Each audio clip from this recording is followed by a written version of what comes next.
Hey folks, Kevin here. Well, it's September 24th, 2018. I'm up in the Second Food Forest area, the area where we grew and harvested the blue Hubbard squash, which were right behind me over my right-hand shoulder. And we also had planted blue or purple potatoes in the spring. We've been growing these potatoes for several years. We've always had great success. But I've done it in different gardens, and I haven't used the tool to harvest it the way I'm going to try doing it today. So I'll put a link in the upper right hand corner to the video where it laid out all of the seed potatoes and then and planted them. And once they shot up probably 6 or 10 inches, I then went ahead and hilled up the potatoes as well. Now this season was a complete drought.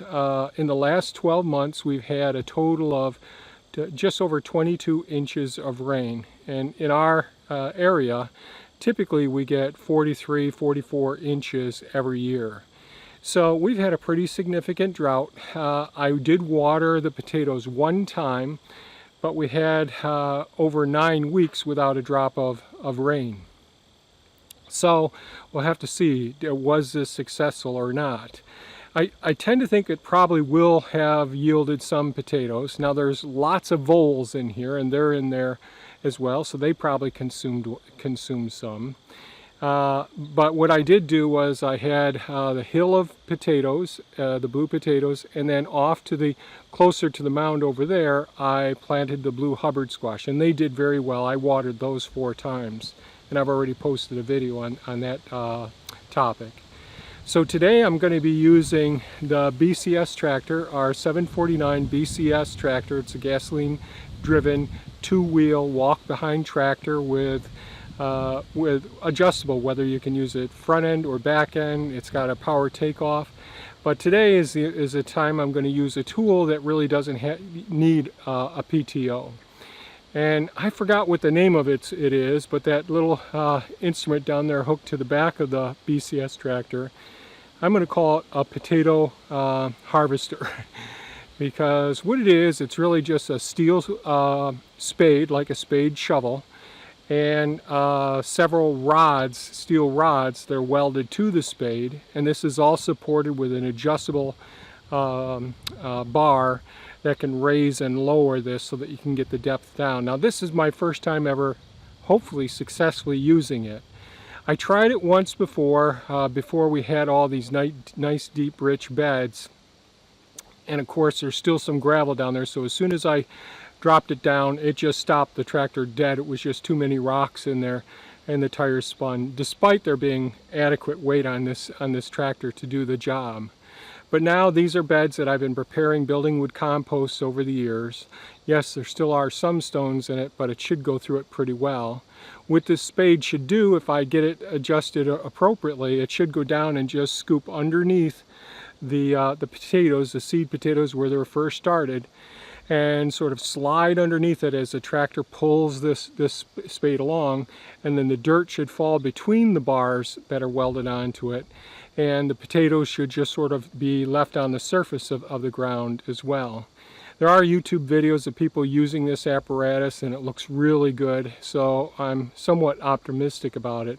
I can't remember whether you should adjust it so you walk directly behind the unit, or if you should walk off to the side, so we'll see how things work out. I'm going to hook up a GoPro camera to one side of the aisle to try and record what's going on, and I'm going to hook a chest-mounted GoPro as well and see if I can record it with this camera. So hopefully I'll be able to get some action shot showing you know, how this instrument works, and hopefully there's some potatoes down there as well. So fingers crossed, here we go.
So the question is, did the potato harvester mounted on the BCS tractor work? Yes and no, but no fault due to the potato harvester located in the back of the BCS tractor or the BCS tractor. One of the things I can see is that the moisture in the lower parts of the soil here is still pretty wet, and that doesn't surprise me because the wood chips are on either side of it, and they're a little over 1.5 feet thick. I put it in over 2 feet deep when I first put it in, and it's probably a foot deep right now, and that just holds so much moisture despite us being in a significant drought. So with the high moisture content in that lower part of the soil, it didn't want to move through the spacing in between the bars on the potato harvester. So it started getting a little bit clumped up. Now maybe I was going a little bit too deep with the spade. I just don't know yet. Another problem was right down there by that tree, I got hung up, and the reason is because here I created this bed right next to a tree. And the tree, what they end up doing when you're doing alley cropping or whatever next to a tree line, you're putting in permanent raised beds next to a tree line. Well, in my experience over the years, this always results in the trees sending roots up into the compost as well, into the beds that you're creating. That happens in every single one of my gardens where the trees are. So that's something to be aware of. And that mesh of roots connecting to that spade, while it just dragged, it created so much resistance that the tires on the BCS tractor were spinning as well. So those were two issues. If this were in an area that didn't have trees and that didn't have all the moisture retaining properties of all the wood chips on either side of the bed, I think this would have ripped right down through there without any problems at all. So I don't want to put too much fault onto this spade. I think one of the things I would do is make the bars longer and make the spacing between the bars even wider, despite some potatoes would fall in between them. So what I'm going to have to do is go and I'll bring the BCS tractor back, and I'll grab a couple of rakes and see if I can pull back the material. There are quite a few potatoes in there that I can see. I'm not sure that showed up on the GoPro mounted to my chest, but we'll see what we get out of this bed. Okay, here we go.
Okay, I just got done finishing harvesting the blue potatoes. This year I'm going to give myself a grade of D- to D. Very poor job, not passing. The potatoes were smaller than they should be, underdeveloped, and not nearly as numerous as they should be. We just got the lower surface of 3 different bins filled up. Not even enough to use our screening system that I usually use to do the curing. So that's really disappointing. Now, there are a few reasons. Certainly because of the drought, I think that was a major contributing factor.